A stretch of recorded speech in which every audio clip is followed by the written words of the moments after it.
Bonjour à tous. Je suis Anne-Sophie Instin, je suis la responsable du Hub. On est réunis ce matin pour travailler ensemble, partager des réflexions autour du bien vieillir dans les QPV. Vous les verrez après dans le champ de la caméra, avec Costa Castrinidis, le directeur des prêts, et Alex Hirouk, le directeur régional PACA de la Banque des Territoires. La question à laquelle on va essayer d'apporter des réponses ce matin, c'est finalement quels sont les enjeux du bien vieillir dans les quartiers prioritaires de la politique de la ville, comment répondre aux difficultés et aux attentes des habitants et acteurs impliqués. Alors, on a deux partenaires que je tenais à remercier tout particulièrement aujourd'hui pour leur implication dans la préparation et l'animation de cette séquence. Le cabinet d'études Westone, qui nous présentera la restitution de son étude sur l'accès aux soins et l'habitat dans les QPV. Et puis, l'Innovation Lab de la plateforme, qui partagera le fruit du travail réalisé par un groupe d'apprenants en innovation, à qui la Banque des Territoires avait confié la mission d'imaginer des solutions pour répondre aux besoins des seniors dans les QPV de Marseille. Il paraît que ça fonctionne. C'est vrai, ça? Eh bien, ça, c'est top. Je pense qu'on va réussir à résoudre les difficultés au fil de l'eau. Maintenant, on a un micro, ça, c'est vraiment super. Alors, on est bien au cœur de la vocation du Hub, qui est de décrypter les défis auxquels font face les territoires, de partager des solutions concrètes, favoriser les échanges entre acteurs privés, acteurs publics. Et aujourd'hui, pour partager des pistes de solutions qui peuvent être testées dans les territoires. Et c'est tout l'objet de la deuxième séquence avec la présentation des prototypes qu'ont pu imaginer ces apprenantes même de la plateforme. Alors, c'est vraiment un moment particulier aussi pour le Hub ce matin, au-delà de je passe, parce que le fruit du travail qui vous sera présenté ce matin, ça illustre la capacité du Hub des territoires à mobiliser des écosystèmes, à adresser des problématiques spécifiques à certains territoires. Et c'est l'objet d'une démarche qu'on a engagée depuis plusieurs mois avec la direction régionale PACA. Alors, la séquence d'aujourd'hui, non, je passe, parce que je ne peux pas m'engager sur le fait que vous aurez le replay, j'espère, mais ce n'est pas sûr. En tout cas, vous avez le replay de l'ensemble de notre programmation publique, les replays de l'ensemble de nos événements qui sont disponibles sur la plateforme Banque des Territoires. Je voulais vous signaler quelques replays qui pourraient vous intéresser. On a fait le 17 septembre dernier une séquence sur le bien vieillir dans les villes petites et moyennes. Alors, on n'est plus directement dans les QPV, mais c'est un exercice qu'on a travaillé avec l'USH. Et donc, la question qu'on s'est posée, c'est quel apport des bailleurs sociaux pour le bien vieillir dans les villes petites et moyennes, en particulier celles qui sont accompagnées dans le cadre du programme Petites Villes de demain et du programme Action Cœur de Ville. On avait une session le 19 juin sur le logement inclusif des seniors, qui peut aussi vous intéresser au vu de la thématique d'aujourd'hui. Et le 25 janvier, alors ça remonte un peu plus, mais les replays sont toujours disponibles, un événement sur les enjeux de santé dans les QPV avec le réseau français Ville Santé. Si vous voulez avoir l'ensemble des informations sur notre programmation, je vous invite à vous inscrire à notre newsletter. Je pense que vous avez eu l'opportunité de le faire quand vous vous êtes inscrit. Mais pour ceux qui n'auraient pas osé à ce moment-là, n'hésitez pas. On organise une 60aine d'événements publics par an sur des thèmes très variés qui recouvrent l'ensemble des champs d'action de la Banque des Territoires. Voilà, à noter aussi dans vos agendas, le 5 décembre prochain, un événement sur l'économie mixte engagée pour la politique de la ville. Donc pour les acteurs politiques de la ville qui nous suivent, n'hésitez pas à vous inscrire. Voilà, sans plus tarder, je donne la parole à Costa Castrinidis pour compléter ces quelques mots d'introduction. Merci beaucoup. Bonjour à toutes et à tous. Je serai assez bref, comme on a pris un peu de retard, peut-être juste pour resituer le pourquoi notre séquence ce matin nous tient particulièrement à cœur. Vous rappelez que le groupe Caisse des dépôts est un des acteurs historiques de la politique de la ville qu'on accompagne depuis son origine. En réalité, vous savez certainement que la Caisse des dépôts a été à l'origine du financement développement et de l'aménagement du territoire qui a donné lieu à la création des grands ensembles, puis quelques décennies ensuite a été un des pionniers de ce qu'on appelle aujourd'hui le renouvellement urbain, avec la conviction qu'il fallait à la fois travailler sur l'aménagement du territoire pour repenser finalement le volet bâtimentaire, mais avec une conviction que nous avons depuis près de 30 ans aujourd'hui, que travailler le bâtiment ne suffit pas, qu'il faut évidemment s'occuper des habitants des quartiers, le faire par le développement économique. Nous sommes un des principaux financeurs, soit en dette à travers notre intervention par le biais du modèle du fonds d'épargne, que je rappelle à l'occasion, qui est un modèle merveilleux qui permet à l'ensemble de votre épargne réglementée, vos livrets A, vos livrets développement durable, de financer des projets d'intérêt général portés par les collectivités locales, portés par les bailleurs sociaux. Beaucoup nous suivent ce matin. Et qui vise à améliorer le quotidien des habitants dans les quartiers et partout sur le territoire national. On finance également des projets en étant investisseur, en recherchant à faire un effet levier sur les acteurs privés, avec là aussi une conviction forte qu'on peut en faire plus et qu'on a besoin de plus de projets dans les quartiers, plus d'investissements privés pour permettre plus de développement à destination des habitants des quartiers.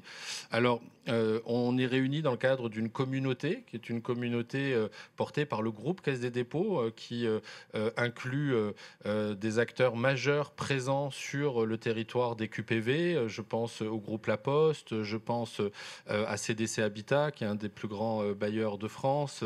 Je pense à Transdev, qui assure des prestations de mobilité, qui permet de désenclaver un certain nombre de quartiers. Je pense à BPI France, qui porte tout le volet de soutien au développement de l'entrepreneuriat dans les quartiers.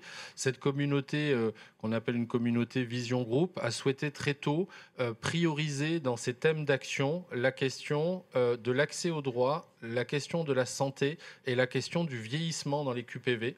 De le faire avec un regard pluridisciplinaire et de le faire non pas de manière hors sol à Paris entre cadres parisiens, mais de le faire en se basant sur une approche territoriale.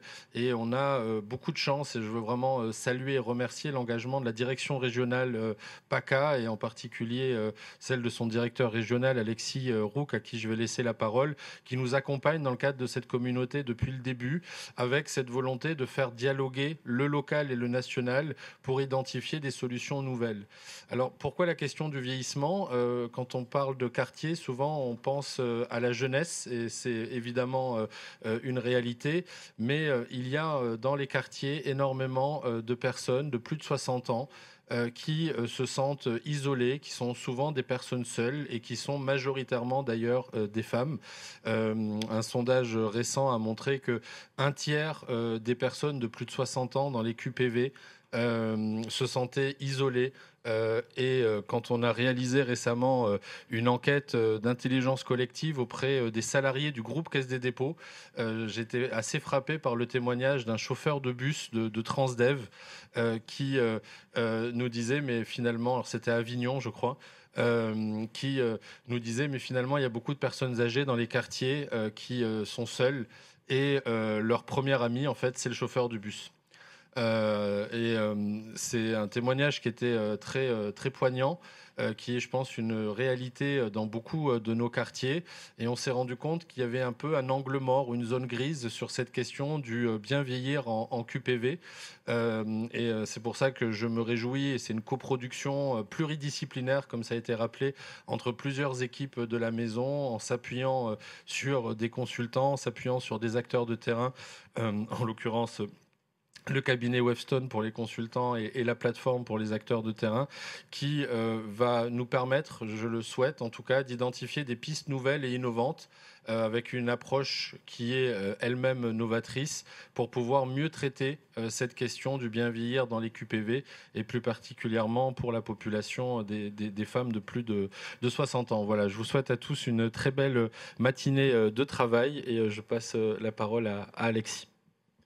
Bien. Merci Costa. Bonjour à tous. On est très heureux de... C'est bon maintenant? Ok. Bon. On est très heureux de pouvoir participer, de partager avec vous ce temps ce matin autour du bien vieillir en QPV. Parce que c'est un thème sur lequel on travaille déjà depuis quelques mois et il renvoie à une volonté de la direction régionale PACA, de la Banque des Territoires, de faire les choses un petit peu différemment. Pourquoi? Parce que il y a des enjeux qui sont extrêmement importants à Marseille en particulier, mais pas que, hein, c'est un petit peu pareil dans toute la région. Ne serait-ce qu'au sein de Marseille, il y a pratiquement 40 QPV, il y a 25% des habitants qui sont sous le seuil de pauvreté. Et donc, il y a des sujets qui sont les mêmes sujets qu'ailleurs, mais avec une ampleur qui n'est pas du tout celle qu'on peut avoir ailleurs. Et c'est un grand défi pour les collectivités locales de réussir à trouver des solutions pour des sujets qui, encore une fois, existent ailleurs, mais qui, là, sont d'une ampleur sans commune mesure avec ce qu'on peut trouver ailleurs. Et puis, il y a aussi des thématiques qui sont un petit peu orphelines, et c'est celles qu'on avait identifiées avec le vieillissement en QPV. Comme le disait Costa, il y a beaucoup de choses qui sont tournées vers la jeunesse, mais finalement, il y en a peu qui sont tournées vers le vieillissement. Or, la population française vieillit, et donc vieillit partout, y compris dans les quartiers. Et compte tenu de la sociologie, de la typologie de la population qui est dans ces quartiers, on s'est dit qu'il y avait un enjeu là qui méritait d'être creusé. Donc voilà, on a des enjeux particuliers en PACA. On s'est dit qu'il fallait qu'on raisonne un petit peu différemment, qu'on fasse un peu du hors-piste. Vous connaissez l'expression, hein, quand on n'a qu'un marteau comme outil, tous les problèmes ressemblent à un clou. C'est un petit peu la même chose pour la Caisse des dépôts. On a l'habitude de faire des gros volumes de prêts et d'aborder les sujets avec notre savoir-faire, qui est un savoir-faire traditionnel, historique, mais il faut aussi, et en s'appuyant sur la richesse du groupe Caisse des dépôts, c'est pas que la Banque des Territoires, c'est le groupe Caisse des dépôts, Costa en parlait avec Transdev, CDC Habitat, La Poste, etc. Essayer de trouver des solutions un petit peu originales, mais pour pouvoir trouver des solutions originales, il faut se frotter le cerveau avec des gens qui pensent un petit peu différemment. Il faut savoir poser des diagnostics et réfléchir différemment, et c'est l'objet en fait des 2 études qu'on va restituer ce matin. Une partie diagnostic, benchmark, repositionnement de ce sujet du vieillissement en QPV avec le cabinet Weston, et puis une pensée un petit peu différente, une façon singulière d'aborder ces thématiques-là avec tout le travail qui a été fait par l'Innovation Lab de la plateforme. Donc voilà, je vous cède la parole, on est impatient d'entendre tout ce que vous avez à nous raconter pour pouvoir nourrir notre réflexion qui s'étendra au-delà de ce matin, hein, je le dis d'ores et déjà. Tous ceux qui sont intéressés par cette thématique peuvent continuer à travailler ça avec nous, puisque ça n'est que le début d'un process et pas sa fin. Merci beaucoup et bonne matinée. Bonjour à tous. Alors, comme l'ont déjà dit nos interlocuteurs de la Banque des Territoires que l'on remercie, on fait partie du cabinet Wavestone, donc Hugo Humbert, senior consultant au sein de la practice secteur public, et je suis avec Margot Coquet, consultante au sein de la même practice également. On est ravis d'être ici avec vous pour vous présenter notre étude sur le vieillissement dans les quartiers prioritaires de la politique de la ville, sur les principaux constats et leviers d'action que l'on a identifiés au cours de cette étude. On ne va pas forcément revenir sur les aspects calendaires et méthodologiques, mais on va se concentrer surtout sur les principaux résultats de notre étude au cours des 20 minutes que l'on va passer ensemble. Donc, comme vous pouvez le voir sur le sommaire, on va dans un premier temps revenir sur la première phase de notre étude qui était centrée sur le territoire marseillais. Dans un deuxième temps, on reviendra sur les difficultés d'autres QPV que l'on a étudiées sur le territoire à la suite d'un benchmark. Et on le verra, difficultés qui sont assez similaires à ce qu'on a pu observer sur Marseille. Et on finira dans un troisième temps avec les leviers d'action identifiés pour améliorer le cadre de vie des personnes âgées en QPV. Pour commencer, tout d'abord, si l'on s'intéresse à notre étude sur le territoire marseillais, d'un point de vue méthodologique, comme l'a rappelé Anne-Sophie, on a fait le choix de s'intéresser plutôt aux conditions d'accès aux soins et aux thématiques sur l'habitat. Et ce qu'il en ressort, c'est qu'il existe du coup sur ces 2 aspects, d'une part une complexité d'accès aux soins pour les personnes âgées et ainsi que des habitats plutôt indignes et inadaptés.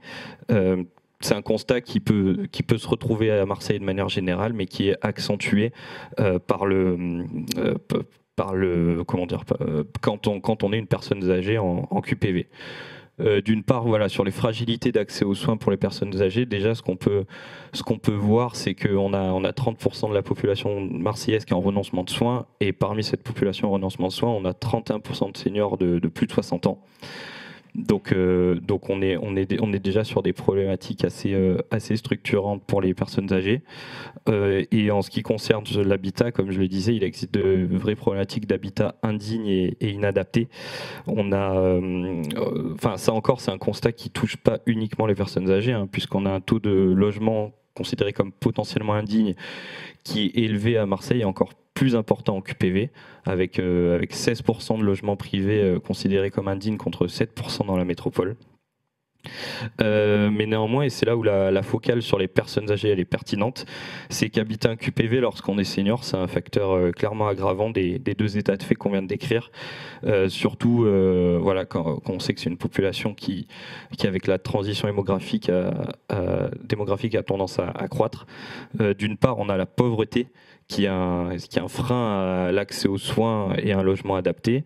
On a 14% des habitants de 75 ans et plus qui vivent avec des revenus inférieurs au seuil de pauvreté, ce qui est 4 points de plus que pour la moyenne nationale. Et on a également on a observé au cours de l'étude un véritable blocage dans les parcours résidentiels, puisqu'on a 2/3 des habitants qui vivent dans les QPV qui ont leur logement depuis plus de 10 ans, contre la moitié pour le reste de la métropole ex-Marseille. Il y a plusieurs explications à ça, comme on a notamment la saturation du parc social de logement qui fait que finalement les habitants n'ont pas d'autre choix que de rester dans des habitats plus vétustes. Et on a, quand on se concentre sur les personnes âgées, on voit que la mobilité résidentielle à leur âge, elle est plus compliquée à envisager, que ce soit physiquement ou psychologiquement, puisqu'on a, le cas qu'on a souvent rencontré, c'est des logements de famille en fait, desquels les enfants sont partis, mais qui restent occupés par les parents qui sont devenus seniors et qui sont de fait trop grands pour eux. Donc on a un faisceau de facteurs dans les QPV qui lient pauvreté, mobilité résidentielle et encore plus pour les personnes âgées, nuit à leurs conditions de vie. Sur cette diapositive, ce qu'on veut surtout mettre en avant, c'est quelque chose qu'on a observé à Marseille et qui nous a pas été forcément remonté par la suite sur les autres territoires, c'est que l'on a une hétérogénéité entre les QPV marseillais. On a des problématiques sociales qui sont plus marquées dans les quartiers nord que dans les QPV du centre et du sud. Globalement, ce qu'on a observé, c'est que les quartiers du centre et du sud ils sont mieux dotés, que ce soit en offre de soins, en matière de transport. Et on a ce qui est un facteur bien sûr extrêmement clé pour que les personnes âgées puissent accéder aux soins. Et on a également une meilleure structuration des acteurs et des initiatives dans ces quartiers. Sur les enjeux qu'on a pu relever en termes de santé et d'habitat pour les personnes âgées dans les QPV, on a plusieurs. Ça c'est les enjeux qui ont été relevés, lors des entretiens avec les différents acteurs institutionnels et les porteurs de projets. Ce qu'on peut relever sur la santé, d'une part, c'est que l'un des enjeux clés, c'est les enjeux de financement, avec l'idée de recruter du personnel ou encore d'acquérir des locaux qui est central dans la question de l'accès à la santé pour les personnes âgées en QPV. Ensuite, on a la problématique du vieillissement en QPV qui n'est pas adressé en tant que tel. Ça, c'est un sujet sur lequel on reviendra peu après. On a également la faiblesse de l'offre de soins, l'insuffisance des services publics de proximité, ainsi qu'un sujet clé qui est souvent ressorti, c'est le manque de coordination entre les différents acteurs.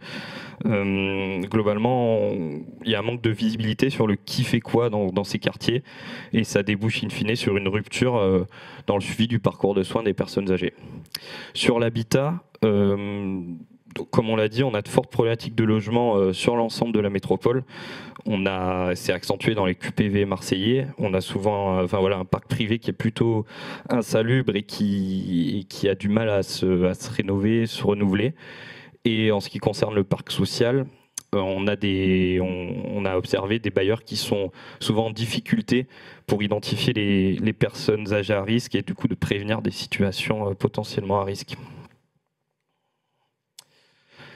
Ensuite, donc après cette étude sur le territoire marseillais, on a voulu confirmer ou infirmer en fait nos observations et analyses avec l'étude d'autres territoires similaires à Marseille en termes de caractéristiques de population. Et finalement, ces benchmarks, cette étude ont plutôt conforté nos analyses, comme on va le voir. Alors sur les différentes villes, on ne va pas forcément revenir sur chacune d'entre elles, mais il y avait donc bien entendu Marseille, mais aussi Lille, Strasbourg, Montpellier et Nice. Et en fait, en synthèse, les éléments principaux à retenir, c'est que on a fait Strasbourg qui est un peu plus avancé à la matière, mais globalement, on n'a pas vraiment, en fait, les personnes âgées dans les QPV ne sont pas forcément prises en compte de manière spécifique dans les politiques publiques. C'est-à-dire que l'on a soit des politiques à destination des personnes âgées, soit des politiques à destination des populations des QPV. Et comme l'expliquait la Banque des Territoires juste avant, cette absence de focale sur les QPV en personnes âgées, ça s'explique en grande partie par la composition sociodémographique de ces quartiers, qui sont plutôt jeunes, avec une surreprésentation des familles monoparentales, ce qui fait que l'on a un certain manque de connaissance des besoins spécifiques de cette population. Donc de manière similaire à ce qu'on a vu sur Marseille, il existe de multiples problématiques qui compliquent l'accès aux soins et le maintien dans un logement adapté des personnes âgées en QPV. Ce que l'on remarque et ce qui peut être rencontré dans d'autres zones également comme les zones rurales, c'est que l'on a trois facteurs qui aggrave effectivement l'accès aux soins et le maintien à domicile des personnes âgées. Tout d'abord, on a l'évolution de l'offre de services publics en lien avec la digitalisation. Ça impacte, et pas forcément de manière positive, le positionnement des personnes âgées par rapport à leur accès aux soins. Dans les quartiers prioritaires, ça peut se manifester par une réduction de l'accueil physique avec la fermeture d'antennes ou de permanence. Ensuite, ce qu'on a noté, c'est effectivement un besoin d'adaptation des logements qui est insuffisamment pris en compte. La problématique, elle est majeure dans les QPV et elle n'est pas tout le temps connue ou suffisamment adressée par les bailleurs et les acteurs associatifs. Et quand bien même elle peut être adressée, enfin quand bien même elle peut être identifiée, les interventions sur le parc privé dégradé, c'est toujours très complexe à mettre en œuvre pour les pouvoirs publics. Et le troisième sujet, c'est quelque chose qui se retrouve assez souvent, c'est les difficultés à renouveler l'offre de médecins. On a plein de facteurs explicatifs, les nouvelles attentes des médecins concernant l'exercice de leur profession, des problématiques sociales complexes qui alourdissent un travail médical déjà complexe, et également de l'insécurité qu'on peut retrouver dans les QPV. Donc tous ces facteurs expliquent les difficultés à renouveler l'offre de médecins. Ce qui est aggravant et spécifique au QPV, on a noté 2 points. Donc je ne vais pas forcément y revenir en détail, mais voilà, c'est d'une part la faible connaissance des problématiques liées aux personnes âgées dans les QPV, du fait de la composition sociale de ces quartiers, et également des difficultés à impulser de nouveaux projets pour les acteurs privés associatifs. En QPV, il ne suffit pas forcément de monter un centre de santé. Ex nihilo, il faut trouver les locaux. Il y a une forte concentration qui fait que c'est compliqué. Et il faut mettre en place des actions de médiation encore plus qu'ailleurs, ainsi que d'attirer des médecins, ce qui, comme on l'a vu, est encore plus compliqué en QPV que dans d'autres zones. Sur le dernier point, au-delà de ces facteurs un petit peu externes, on va dire, ce qu'on a pu observer au gré de nos entretiens, c'est qu'il existe 2 types de personnes âgées dans les QPV. On a des personnes qui sont demandeuses d'accéder aux soins, que l'on peut adresser si on développe une offre de soins cohérente, et des personnes qu'on qualifie de beaucoup plus silencieuses, en fait, qui, même si une offre de service est développée, ne sont pas particulièrement demandeuses, que ce soit sur l'accès aux soins ou sur la mobilité résidentielle. Mais quoi qu'il en soit, sur ces 2 types de personnes âgées, il existe des facteurs intrinsèques qui concourent à leur éloignement du système de santé et du système de droit de manière générale. Donc les freins que vous voyez ici sont un petit peu liés à tout ce qu'on vient de se dire, mais les principaux, ce qu'on peut relever, c'est par exemple la perte de confiance en soi. Les porteurs de projets nous rapportent des verbatims de type « ça n'est pas pour moi, je n'y arriverai pas », une sorte de découragement des personnes âgées qui est lié du coup à leur perte de confiance en soi ou perte de confiance en l'institution, voire de la défiance. On a également dans certains quartiers la problématique de maîtrise de la langue française, mais aussi et surtout concernant les personnes âgées, des problématiques d'électronisme, puisqu'on a une incapacité à effectuer des démarches largement digitalisées. Et on a également des situations de crise personnelle qui sont inhérentes à l'âge des personnes âgées, avec par exemple, on peut avoir la perte de proches aidants, un parent qui perd un enfant qui s'occupait de lui, et du coup ça le coupe d'une source d'une aide qui subvenait à ses besoins. On peut avoir des accidents corporels qui immobilisent encore plus les personnes âgées, et la perte d'aide sociale qui peuvent être dues à un isolement social et géographique, et qui fait que les personnes âgées s'éloignent de plus en plus de leurs droits. Donc voilà pour les constats sur tous ces enjeux. En fait, on a relevé du coup plusieurs levées d'action. On a identifié plusieurs levées d'action pour améliorer la vie des personnes âgées en QPV, et je vais laisser Margot présenter. Oui, merci Hugo. Du coup, en effet, après tous ces constats, on s'est intéressé aux leviers d'action qui sont mis en place dans ces quartiers pour justement favoriser l'accès aux soins de ces personnes et un habitat de meilleure qualité. Le premier axe d'action, c'est comment on fait émerger un écosystème d'acteurs qui soit sensibilisé à cette problématique et qui permettent aux acteurs de développer des actions spécifiques seniors. Donc ça passe par 4 axes. Une phase de diagnostic donc qui permet de quantifier la part de personnes âgées en QPV, d'identifier leurs besoins en termes de soins ou d'aménagement de leur habitat. Une phase de sensibilisation pour sensibiliser les acteurs de l'habitat, de la santé, les acteurs institutionnels, et que in fine, émerge une prise de conscience générale qui permette de développer des actions. Une phase de mobilisation, une fois qu'on a fait le diagnostic, qu'on a sensibilisé nos acteurs, il faut les mobiliser pour développer des initiatives.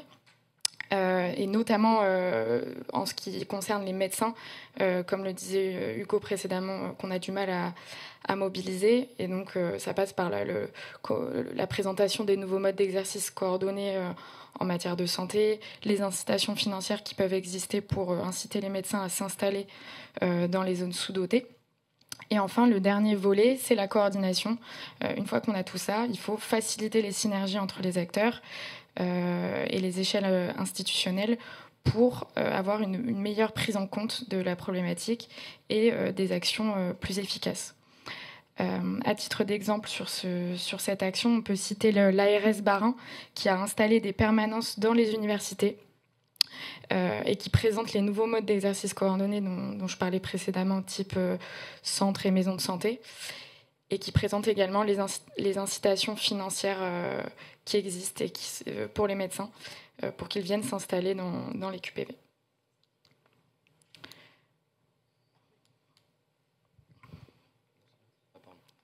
Je ne sais pas si ça marche.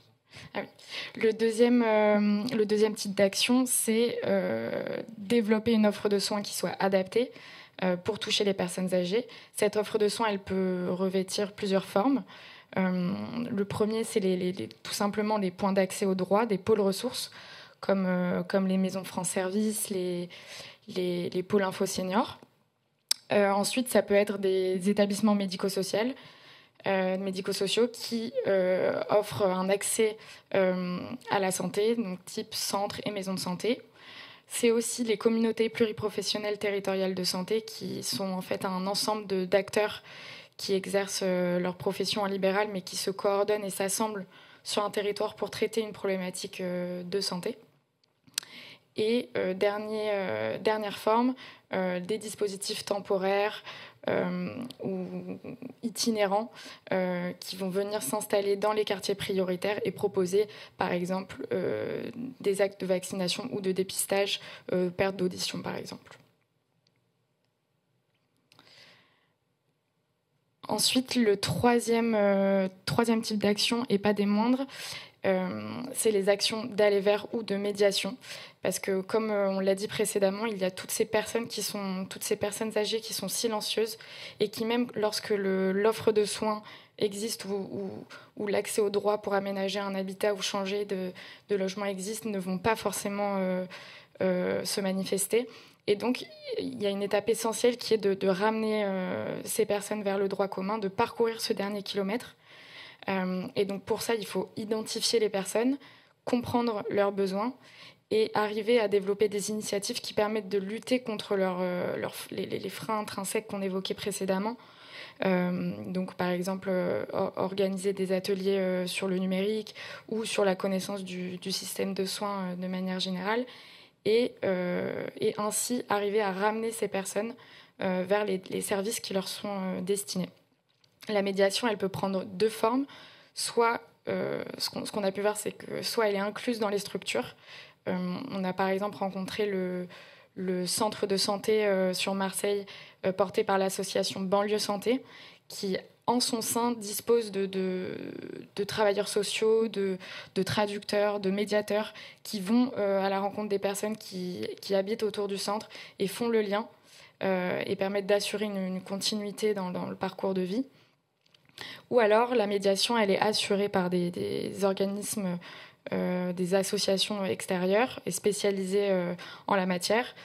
Par exemple, Voisins Malins, qui dispose de tout un réseau de personnes qui vont dans les quartiers, se font connaître, tissent des liens avec les habitants et comme ça identifient les problématiques et ils peuvent donc faire le lien après avec soit les organismes de santé ou l'accès aux droits, etc.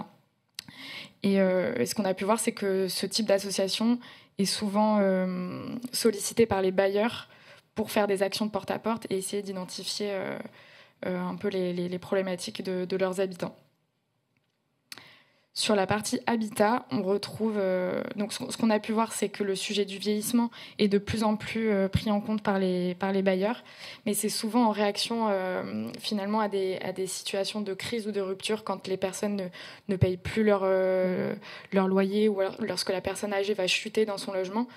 Et finalement, l'objectif, c'est d'aller vers des actions plus en amont, que ce soit pour l'adaptation des logements ou la réhabilitation ou le changement, etc. Et donc là aussi, ça passe par une sensibilisation de l'ensemble des acteurs de l'habitat qui gravitent finalement autour des personnes âgées. Donc les gardiens d'immeubles, ça peut être les postiers, ça peut être le réseau d'ambulanciers, pour faciliter l'identification des situations problématiques et anticiper les problèmes des personnes âgées. Ça passe par le développement de l'adaptabilité des logements et de l'accessibilité des résidences pour favoriser le maintien à domicile des personnes âgées. Et aussi par le développement d'une offre qui soit spécifique pour les seniors. Ce qu'on a pu observer par exemple dans la ville de Strasbourg, c'est qu'ils ont développé une offre de logement qui est fléchée sur les personnes âgées avec 300 logements adaptés PMR et qui sont vraiment destinés à ce public-là. Et on peut aussi penser à toutes les formes, les nouvelles formes d'habitat type habitat inclusif ou intergénérationnel qui peuvent aussi répondre à cette problématique-là. Une fois qu'on a donc vu tous les types d'actions qui étaient possibles, ce qu'on peut remonter, c'est que les porteurs de projets expriment plusieurs freins et donc des besoins dans leur entreprise pour monter leur projet. Ils ont des besoins notamment d'ingénierie de projet pour les aider à monter leur modèle opérationnel, économique, etc. Ils ont des besoins de financement, notamment pour des postes qui sont non rémunérateurs comme les médiateurs ou les traducteurs. Ils ont des besoins pour identifier des locaux qui leur permettent de développer leurs actions. On l'a dit précédemment, mais il y a un gros enjeu autour de la sensibilisation des acteurs institutionnels, avec des porteurs de projets qui se disent un peu esselés dans le montage de leurs projets. On l'a aussi dit précédemment, ils ont besoin d'aide pour mobiliser des personnels de santé pour venir dans les structures qu'ils ont envie de mettre en place. Et enfin, une fois qu'on a tout ça, ils nous ont aussi remonté des besoins pour évaluer l'impact de leurs actions. Donc, comment on définit un outillage en matière d'évaluation des résultats et d'indicateurs de performance. Et in fine, comment on améliore les actions par la suite pour les pérenniser. Voilà, on en a fini pour la présentation de notre étude. Donc, je laisse place aux questions, s'il y en a.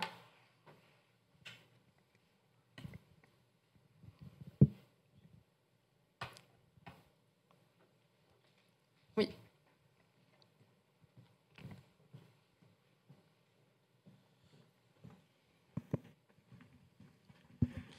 Oui, sur la partie santé, en fait, vous décrivez un certain nombre de leviers d'action, des propositions d'exercices coordonnés, etc. En fait, dans l'état des lieux, est-ce qu'il n'y a pas une partie de l'existant? Parce qu'en fait, il existe déjà des structures d'exercices coordonnés dans les QPV de Marseille, un rôle important de la PHM, notamment dans les quartiers nord de Marseille. Et donc, c'est pour savoir si, en fait, ça fait partie de votre travail ou si ce n'était pas dans le périmètre. Alors, en fait, toutes les actions qu'on a identifiées partent de l'existant. On a identifié un certain nombre d'acteurs, d'associations ou d'acteurs institutionnels qui nous ont partagé leurs actions et ce qu'ils faisaient pour adresser cette problématique. Et c'est ça qui nous a permis de déceler 4 grands types d'actions. Donc oui, on se base sur l'existant. Parce qu'en effet, tous ces types d'actions-là existent en QPV.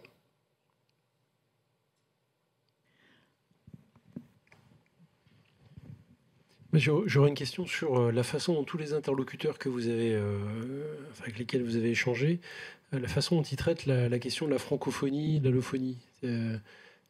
Enfin, faut pas se voiler la face, hein, c'est un sujet important dans les QPV, pas que là, mais là aussi. Comment est-ce qu'ils réussissent à traiter ce sujet? Comment est-ce qu'on réussit à dépasser l'obstacle de la langue pour amener du service ou pour amener des personnes jusque vers les services? Alors en effet, c'est une grosse problématique. Et en fait, c'est plutôt un frein parce que dans nos entretiens, on a pu remarquer que ce n'était pas forcément toujours dépassé et que c'était notamment une des limites. Ce qu'on a pu voir dans certains organismes, c'est l'utilisation, la sollicitation de traducteurs. Voilà, c'était un peu la solution utilisée. Mais en effet, ça reste un frein et on n'a pas eu beaucoup plus d'éléments sur comment ils arrivent à traiter cette question-là. Et après, on a aussi des organismes qui organisent, comme sur le volet numérique, des ateliers pour apprendre le français, ce genre de choses, ou qui se mettent en relation avec des associations qui sont spécialisées dans ce type de service. Voilà. On a des questions dans le chat. Alors la première, c'est comment ont été choisies les villes pour l'étude et ASV surtout dans les QPV? Alors sur le premier point, pour les villes, en fait, on a pris en compte des villes qui avaient les mêmes caractéristiques populationnelles que Marseille, c'est-à-dire enfin en termes de QPV et d'habitants dans le QPV par rapport au nombre total d'habitants. Donc c'est comme ça qu'on a fait l'échantillon des villes que l'on a choisies. Et alors sur la deuxième question, je suis pas sûr d'avoir compris. Excusez-moi. En fait, c'était une précision par rapport au choix en fait justement des villes pour l'étude ASV dans les QPV. Voilà. C'est adaptation de la société au vieillissement, c'est la loi ASV? C'est pas précisé. D'accord. C'est ça, mais... Ah, d'accord. Atelier santé-ville, voilà. Ah. Du coup, il y a une petite précision. Voilà. Et il y a une question aussi, enfin, je ne sais pas si vous voulez répondre sur ça déjà. Il n'y a pas de réponse peut-être. Il y a une autre, enfin, j'ai plein d'autres questions, donc j'y vais. Donc sur le volet coordination des acteurs, qui avez-vous identifié comme interlocuteur? Et après, j'ai encore des acronymes. CLS, CPTS.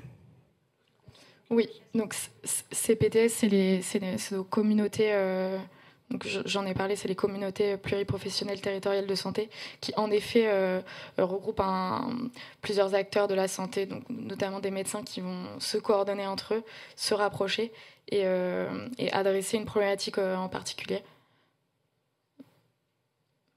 Je ne sais pas si ça répond à la question. J'ai pas encore la réponse dans le chat. Je vais continuer avec les questions. Quelles sont les solutions déployées pour lutter contre l'électronisme, pardon. De la même manière que pour les solutions pour lutter contre la barrière de la langue, c'est pareil, c'est un frein qu'on a identifié. Les acteurs n'ont pas forcément de réponse et pour l'instant, ça passe plutôt par des ateliers ou des permanences d'aide des personnes âgées pour faire avec elles les démarches numériques. Mais il n'y a pas beaucoup de réponses à ce stade. En tout cas, quand on a interrogé les acteurs. Très bien. J'ai pas d'autres questions pour le moment. Merci.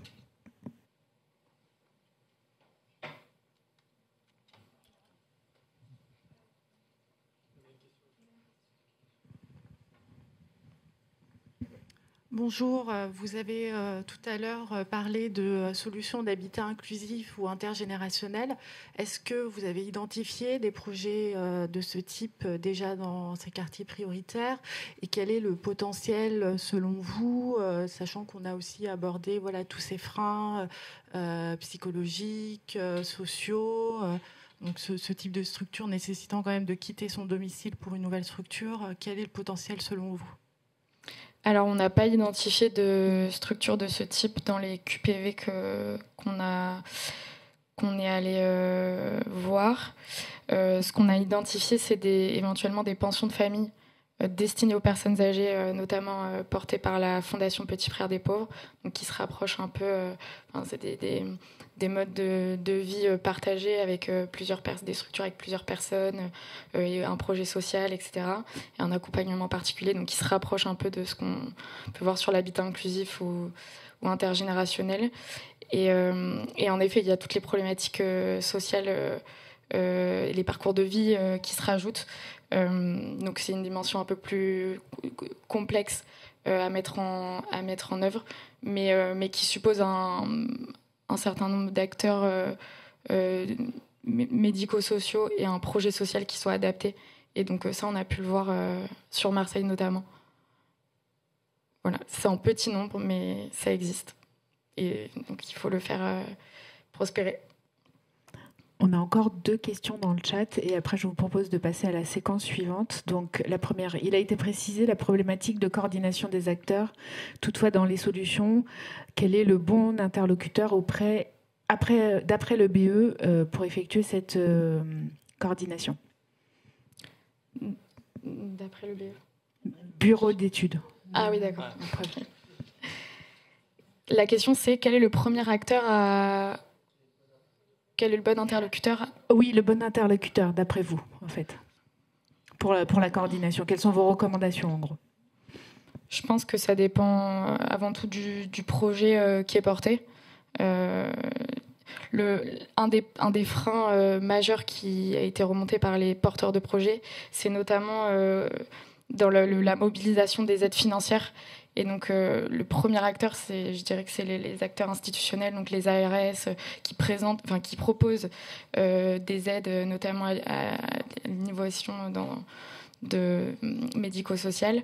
Et en effet, ils ont du mal souvent à comprendre ce qui leur est demandé ou alors ils identifient des lourdeurs. Et donc, je dirais que c'est le premier acteur aller rencontrer pour faciliter l'émergence des projets. Et c'est ce qu'on a vu. Il y a beaucoup d'ARS qui travaillent avec les porteurs de projets pour faciliter l'émergence de nouvelles actions. Très bien, merci. Je vous propose d'avancer, de continuer. Merci. Bonjour à toutes et à toutes, bonjour à ceux et celles qui sont en ligne. Je suis Tiffaine Pitoiset, je suis la responsable de la formation Innovation Lab Habiter Demain. Je vais vous présenter très rapidement qui on est et ce qu'on a fait pendant cette année en partenariat avec la Banque des Territoires. Merci encore pour cette invitation et merci à la technique d'avoir réglé... Ah ben voilà, le mot magique. Merci infiniment. Je suis accompagnée de 2 apprenantes, et donc de 3, puisqu'il y a Laura en ligne, Emmanuelle et Alice, apprenantes de cette promotion 2024. Pardon, je vais vous prendre la zapette. Excusez-moi. Ah bah oui, si tu peux. Voilà, je vais vous présenter rapidement pour essayer de bien tenir merci, les délais. Donc, qui nous sommes en quelques mots. Donc, nous, on est une école d'informatique à la base. Nous sommes basés à Marseille. On a une offre de formation assez diversifiée, jusqu'à Bac+5, sur des formations comme le web, l'intelligence artificielle, la cybersécurité et le développement logiciel. Nous sommes une école totalement gratuite. On est basé sur l'alternance. Et comme vous voyez sur la photo en bas à droite, on a démarré en octobre 2023 les premiers travaux de notre futur campus village apprenant de 25 000 m² qui est situé sur les quartiers début nord de Marseille en totale rénovation-reconstruction. Et on va y déposer notre village apprenant avec plusieurs écoles, notamment de cuisine également, des cinémas et des services aussi dédiés aux habitants de la ville. Au sein de cette école de la plateforme, on dispose d'un lab d'innovation que l'on a appelé l'Innovation Lab. Nous l'avons créé il y a 3 ans maintenant. L'Innovation Lab, c'est une formation du coup, que les apprenantes ont réalisée cette année. C'est une formation post-diplôme à l'innovation. Donc c'est une formation en réalité pour se former à devenir chef de projet en innovation à travers les outils du design et les pratiques collaboratives. En quelques mots, c'est une formation qui est concrète puisque les partenaires que nous avons, donc la Banque des Territoires et d'autres partenaires qui nous financent, nous proposent des thématiques sur lesquelles les apprenantes et les apprenants décident de travailler. Donc cette année, une des thématiques que nous a proposé la Banque des Territoires était en effet le bien vieillir en QPV, ce qui nous rassemble ici aujourd'hui. C'est une formation qui est interdisciplinaire. C'est des profils qui sont extrêmement variés. On a des profils dans la tech, on a des artistes, on a des architectes, des urbanistes, des designers. Voilà, on a différents types de profils qui sont là pour apprendre et collaborer ensemble. Le mot responsable aussi est très important pour nous. L'impact sociétal, il est vraiment au cœur du programme et ça se décline dans différents enseignements, notamment la circularité et l'éco-design. Et forcément, on propose un métier du coup à la fin de cette formation qui dure 4 mois. Comme je vous l'ai dit tout à l'heure, on a des partenaires qui sont à nos côtés. Depuis 2021, on a la Banque des Territoires, Caisse des dépôts. On a réalisé avec eux un cahier d'inspiration qui présentait les 6 figures émergentes de l'habitat. L'habitat réversible, l'habitat numérique. Voilà, il y a différents types d'habitat. Vous d'ailleurs retrouverez ce cahier en ligne sur le site de la Banque des Territoires et de la plateforme si cela peut vous intéresser. Et dès 2022, ça s'est traduit par des formations, donc l'Innovation Lab, avec la Banque des Territoires, notamment Unicil et la ville de Trignac, avec qui nous avons réalisé de la prospective, notamment sur la ville de Trignac et comment on pouvait dynamiser un peu ce cœur de ville.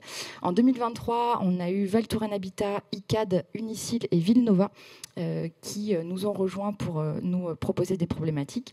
Et donc en 2024, à nouveau, la Banque des Territoires, d'autres partenaires, notamment la Maïf, Val Touraine Habitat, qui nous ont aussi proposé d'autres thématiques comme Euroméditerranée. Très concrètement, je vais vous parler en 30 secondes du programme, de comment ça se déroule, la formation. Donc c'est une formation de 4 mois en 4 jours par semaine. Là, c'était de mars à juillet l'année prochaine. On pense le refaire à partir du mois de septembre. L'objectif, à la fin de cette formation, c'est d'avoir un peu toutes les compétences transversales pour gérer un projet d'innovation. Au mois de mars, donc quand les apprenants arrivent, on a toute une phase d'exploration, là où on va concrètement sur le terrain à Marseille et ailleurs, notamment à Tours avec Valtour et Habitat, pour comprendre la thématique, aller à la rencontre des communautés et mener tout un protocole d'observation de terrain que les filles vont vous présenter tout à l'heure. Une fois que l'observation a été réalisée, là on passe à une phase d'idéation, où là on va pouvoir imaginer un petit peu des scénarios futurs et commencer à conceptualiser les idées qui peuvent être ensuite développé dans la troisième phase que l'on a appelée la phase de preuve de concept, où là l'objectif ça va être de tester son projet, de tester son idée avec le terrain et avec la communauté. Donc ici c'était avec les femmes en QPV, et ensuite de le tester concrètement et de le prototyper à l'aide soit d'une maquette numérique ou d'une maquette physique. Et au mois de juillet, donc c'était la finalisation et la présentation finale avec la Caisse des dépôts, Banque des territoires, qui était à nos côtés pour écouter le résultat. Sans plus attendre, je vais laisser la parole du coup aux trois apprenantes qui vont vous présenter, comme l'a dit Alexis Roux, de manière un peu plus singulière le projet sur lequel elles ont travaillé pendant les 4 derniers mois. Merci beaucoup pour votre écoute. Bonjour, et c'est vrai qu'on a découvert ce sujet du bien vieillir dans les quartiers prioritaires de la ville et on n'était pas du tout des expertes du sujet et il a fallu l'appréhender dans toute sa complexité et sa diversité. Parce que les quartiers prioritaires, on est sur une donnée, une valeur qui est plutôt objective, on sait les nommer, les dénombrer et même les cartographier, mais bien vieillir, si on se posait la question collectivement de ce que c'est le bien vieillir, potentiellement on aurait autant de réponses que d'individus. Et ça a été notre premier sujet, se dire, OK, qu'est-ce que c'est que bien vieillir et qu'est-ce que c'est que bien vieillir dans les quartiers prioritaires? Alors, sur la question du bien vieillir, on s'est d'abord rapporté au législateur. Il y a la première loi sur le bien vieillir, c'était un rapport, le rapport Larocque de 1962, qui parlait pour la première fois du troisième âge. L'idée même, la notion n'existait pas avant, et qui parlait des questions d'autonomie et de place des personnes vieillissantes dans la société. Et puis... un agenda qui nous a été assez favorable puisqu'on a commencé à travailler en mars et puis le 8 avril, une loi a été promue qui s'appelait « Mesures pour bâtir la société du bien vieillir ». Donc vraiment, on était dans le sujet et ça nous a été intéressé de voir ce que le législateur mettait en avant. Et le législateur, qu'est-ce qu'il met en avant? La lutte contre l'isolement, qui est un sujet absolu, agir contre la maltraitance, la question de l'écosystème, des aides à domicile et puis les activités et la régulation des EHPAD. Ça, c'est le bien vieillir tel que le législateur l'a pensé au mois d'avril. Et on a mis en face un ensemble de ressources et d'enquêtes qui ont été faites auprès de cette population dite âgée qui n'a pas d'âge, parce que quand on parle de population âgée, on ne dit pas quel âge elle a, pour comprendre en fait si finalement les choses étaient en miroir. Et on se rend compte que bien sûr, il y a des points qui sont des points de convergence, la question de la présence des autres, mais il y a aussi le rôle que les personnes dites âgées souhaitent avoir dans la société et l'importance des projets pour elles. C'est-à-dire que finalement, leur vie ne se limite pas à la question de la santé, de la mobilité ou de l'habitat, mais de ce qu'elles veulent vivre, continuer à vivre et dans quel projet elles veulent s'inscrire. Et donc, ce qu'on s'est dit, c'est que il n'y a pas une représentation du bien vieillir, mais des représentations du bien vieillir et qu'il fallait inévitablement qu'on aille le plus possible au contact des usagers pour être très ancré dans la réalité et dans la réalité en particulier des personnes qui vivent dans les quartiers prioritaires de la ville. Et on l'a vu, la vie n'est pas forcément tout à fait la même. En tout cas, il peut y avoir une version augmentée des fragilités que l'on trouve ailleurs. Et puis, on s'est posé la question aussi, quand on parle des personnes âgées, seniors, du grand âge, de qui on parle. Et là aussi, en fait, on se rend compte qu'il y a des représentations assez multiples et c'est surtout un imaginaire culturel et ces représentations qui forgent notre représentation de la vieillesse. Et si on demande à un enfant de 10 ans ce que c'est que d'être vieux, on prend tous très vite un coup de vieux parce que les réponses sont, questionnent assez vite. Du coup, on est allé un peu plus loin dans cette idée de définir ce que sont les personnes dites âgées et en particulier en fait ce que l'on a constaté c'est que c'est un sujet qui peut sembler minoritaire mais en fait cette population elle devient importante, elle le sera d'autant plus dans les années qui viennent. Aujourd'hui c'est une personne sur 4, demain ce sera une personne sur 3 et on parle de transition écologique, on parle de transition numérique, on parle assez peu de transition démographique et pourtant c'est une réalité absolue. On l'a vu, finalement, et ça apparaissait dans l'étude de Wavestone, la question du vieillissement n'est pas du tout au cœur de nos actualités. On en parle assez peu. On attend une loi de programmation depuis 6 ans sur le sujet qui, a priori, ne verra pas le jour sous cette mandature. On se rend compte aussi que, finalement, quand on regarde... les contrats de ville, assez peu d'actions sont directement fléchées vers les personnes âgées, et on peut se dire que les personnes vieillissantes sont un peu les oubliées de la société. Si on fait un focus sur les QPV, alors on parle souvent, et c'est ce qu'on s'est déjà dit, des jeunes qui sont bien sûr un sujet hyper important et qui constituent l'avenir, et en même temps les quartiers prioritaires vieillissent comme les autres, au même rythme, avec des vulnérabilités qui sont d'autant plus importantes. On a parlé du seuil de pauvreté qui est plus important qu'ailleurs. Et la question de l'isolement, dans ces quartiers très denses, on se sent beaucoup plus seul qu'ailleurs. Et ça apparaît aussi dans votre étude. Et puis, on s'est dit... OK, il y a la question des quartiers prioritaires, mais finalement, est-ce qu'il y a une question de genre derrière ce sujet-là? Est-ce que quand on est un homme ou une femme et qu'on vieillit dans les quartiers prioritaires, est-ce qu'on vit de la même façon? Déjà, on ne vit pas de la même façon, et surtout, on n'est pas le même nombre. Les femmes sont plus nombreuses, les femmes de 60 ans et plus sont plus nombreuses que les hommes, et cette réalité-là se traduit d'autant plus forte que l'on avance dans l'âge. Et en même temps, il y a très peu d'études qui sont faites sur la question du vieillissement des femmes dans les quartiers prioritaires. On en a dénombré 4. La dernière, c'est une thèse de Judith Leblanc que je vous invite à lire, qui est extrêmement intéressante. Et on se rend compte qu'il y a une espèce de trou de connaissance et un focus qui ne s'est pas fait sur ces femmes qui vieillissent et qui, finalement, font la somme de toutes les fragilités qu'on peut rencontrer quand on parle de vieillissement.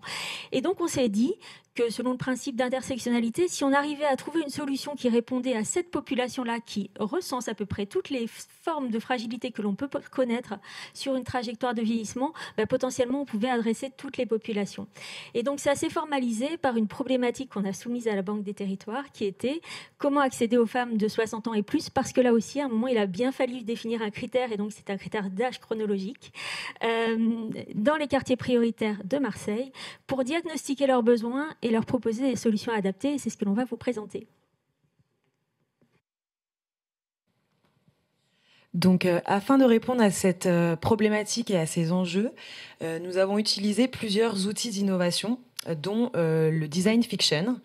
Et on a pu, en fait, avec cet outil, sortir des multiples concepts et surtout aller dans le futur, se projeter dans le futur.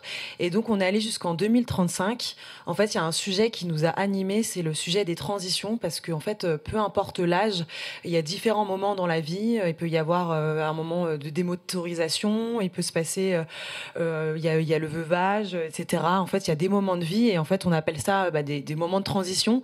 Et du coup, on s'est projeté jusqu'en 2035 et on s'est dit pourquoi pas dans un futur lointain intégrer une politique des transitions où il y aurait potentiellement dans tous les territoires une représentation locale avec un budget dédié, etc.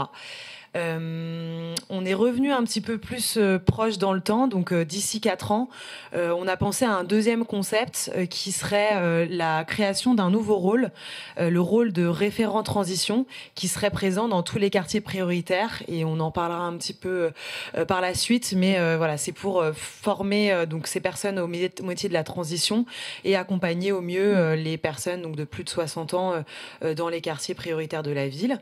Et là, donc en 2025, donc là c'est vraiment demain, une solution du coup, le premier concept, une solution digitale clé en main pour accompagner les travailleurs sociaux qui sont déjà présents dans les quartiers prioritaires. Et donc là, en fait, c'est un espace virtuel qui pourrait être proposé à destination des femmes en fait de plus de 60 ans pour qu'elles puissent mobiliser certains services, etc. On va en parler juste après. Donc rentrons dans le détail de ce concept qui répond en fait aux enjeux collectifs et individuels. Donc en fait on s'est dit que finalement on pouvait pas, on avait pensé à potentiellement les scinder, en avoir qu'un seul. Et en fait, pour répondre aux enjeux collectifs, on se disait qu'une solution en fait digitale clé en main était très importante pour accéder et contacter tout le monde. Donc l'espace virtuel qui est à destination de ces femmes afin de mobiliser des services pour obtenir des informations et intégrer des communautés d'entraide. Et donc de l'autre côté, un référent transition qui lui est le côté plutôt humain, qui est là en fait pour faire de la prévention de façon itérative dans le temps, effectuer des diagnostics 360 sur la mobilité, le logement, l'accès aux droits, les projets de vie aussi. Et en fait, il est là pour définir des plans d'action et mobiliser les acteurs sociaux, différents partenaires, etc. Donc c'est vraiment cette personne-là qui va construire la relation de confiance et avec en plus du coup la solution WhatsApp dont on vous parlera un petit peu plus en détail juste après. Donc on va vous parler du parcours d'Adèle et là pour le coup c'est Laura. Est-ce que c'est bon ? Oui. Ok, super. Merci beaucoup. Alors, comment tout cela se présente en termes de parcours usager, ce qu'elle vient de nous présenter Alice ? Alors, Adèle, notre bénéficiaire, femme de 60 ans et plus dans un quartier prioritaire, est identifiée par le bailleur social grâce aux informations dont il possède ou les recensements qui sont effectués. Adèle, elle va recevoir un courrier d'information qui va présenter le rôle du référent transition et les services proposés et comment prendre un premier rendez-vous pour effectuer un diagnostic. Et en parallèle, elle va aussi recevoir une invitation pour rejoindre l'espace EVA, que si elle peut de rejoindre de manière autonome, elle pourra le faire, sinon elle sera accompagnée par la référente transition. Une fois que le rendez-vous est pris, pendant ce rendez-vous avec Sarah, notre référente transition, elles vont effectuer ensemble un premier diagnostic. Alors là, il s'agit d'un diagnostic multidimensionnel qui va couvrir vraiment les 5 dimensions qu'on a identifiées, donc la mobilité, le logement, l'accès aux droits, la santé et aussi les projets de vie. Donc ce diagnostic donne vraiment une vue 360 sur toutes les dimensions de la bénéficiaire où elle peut avoir des besoins. Et donc Sarah, la référente transition, va pouvoir établir un plan d'action qu'elle va partager avec Adèle et aussi avec les partenaires qui ensuite pourront prendre en charge les actions pour la bénéficiaire. Et ainsi, Adèle peut commencer à profiter d'un accompagnement en fonction de son plan d'action et les actions qui ont été identifiées pour elle. En parallèle, elle va aussi pouvoir accéder aux fonctionnalités fournies par l'espace EVA et pour répondre à des sujets, au sujet du quotidien. Et de toute façon, elle va revoir la référente transition dans 6 mois, car on est vraiment sur une approche itérative où la référente transition voit 2 fois par an les bénéficiaires pour mettre à jour le plan d'action, établir de nouveaux diagnostics et vraiment adapter les solutions aux besoins de la personne. Ça permet ainsi de vraiment être dans une démarche préventive et anticiper tous les besoins futurs. Et par ailleurs, Adèle, si elle souhaite, elle peut se rendre à la permanence pour des besoins plus ponctuels pendant les heures de permanence de la référente transition. Et donc, pour aller un peu plus dans le détail du rôle de référent transition, on est donc sur une généraliste de la transition. Donc, son rôle est vraiment de fournir un accompagnement préventif et prédictif pour préparer les transitions de vie. Donc pour cela, Sarah doit disposer de certaines compétences. Donc notamment, elle va piloter des activités pour organiser des rendez-vous, suivre les bénéficiaires et coordonner les actions avec les partenaires. Donc il y a vraiment un axe de pilotage des activités. Elle a aussi besoin de compétences relationnelles. Elle va animer toute la communauté des bénéficiaires. Donc elle va interagir avec elle au quotidien, mais elle va également animer l'écosystème des partenaires pour mettre en place et suivre les plans d'action. Et finalement, elle va aussi analyser et évaluer les différentes situations pour anticiper les besoins futurs. Donc, elle a aussi besoin d'avoir des compétences là-dessus. Et pour qu'on puisse accompagner Sarah au mieux dans son quotidien, dans son travail de référent transition, elle doit être outillée. Donc, notamment disposer d'un outil qui lui permet d'avoir accès à toute la base de données de ses bénéficiaires avec leurs informations, de pouvoir suivre les plans d'action de chaque bénéficiaire, les partager aussi avec les partenaires pour qu'ils puissent travailler ensemble d'une manière efficace. Et il faut qu'elle puisse avoir également accès à des informations qui permettent à Sarah d'identifier les facteurs de risque pour les anticiper, anticiper les événements futurs qui peuvent arriver. Donc, par exemple, si Adèle aujourd'hui habite au 17e étage, on peut imaginer que d'ici quelques années, elle va avoir besoin d'être accompagnée dans son parcours de mobilité résidentielle. Donc l'idée, c'est de fournir vraiment des outils qui permettent d'anticiper tous ces sujets-là dans les temps. Comme ça, elle peut bien préparer ses diagnostics, mais aussi de prévoir le temps nécessaire pour anticiper tous ces changements-là. Et finalement, Sarah est également accompagnée par l'espace EVA.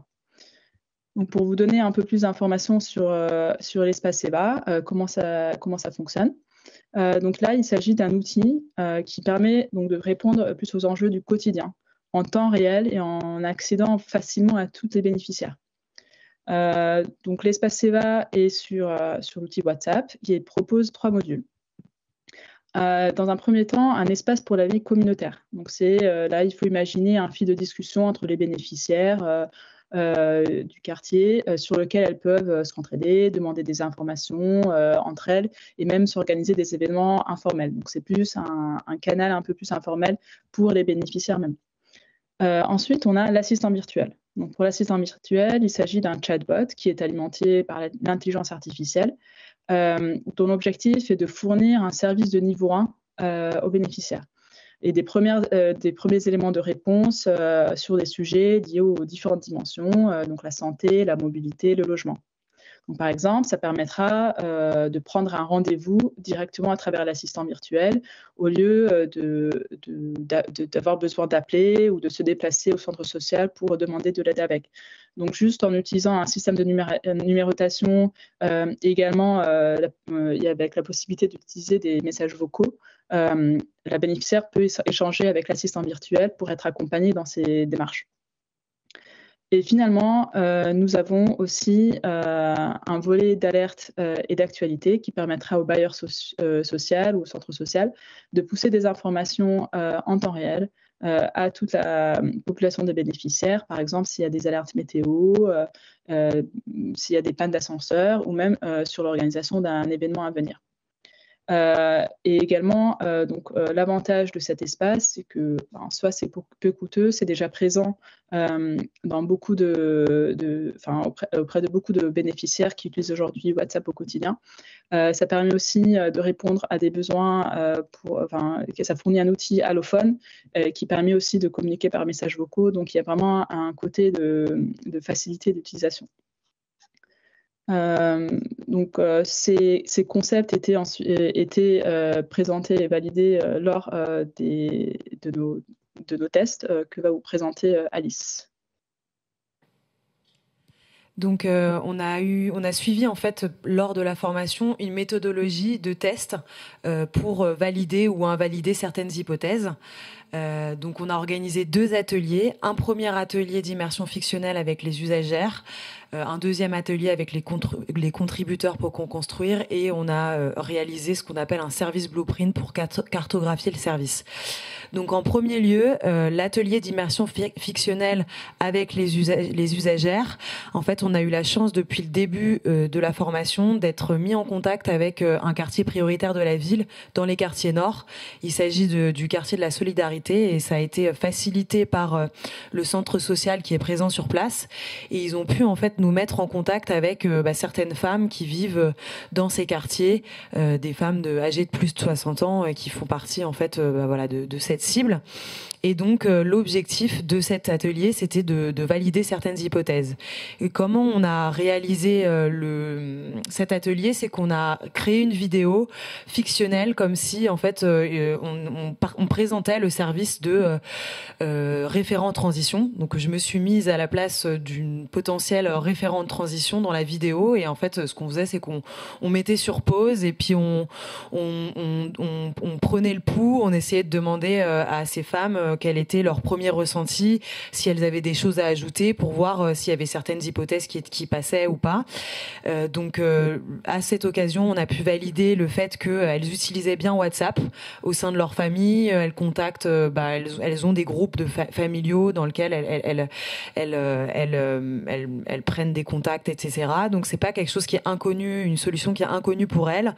On a pu valider aussi la pertinence de ce rôle qui pourrait potentiellement servir sur place, parce qu'il y a une méconnaissance des solutions et parfois en fait juste un petit coup de pouce pour les amener vers une solution de mobilité ou de santé ou etc. Ça peut les aider, et voilà aussi l'importance des sujets de transition.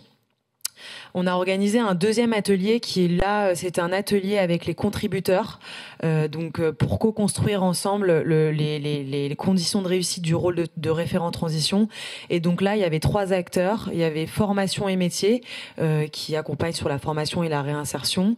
Il y avait aussi Allotra, qui est une association de logement social, et Gérontoneur, qui est un service dédié aux seniors.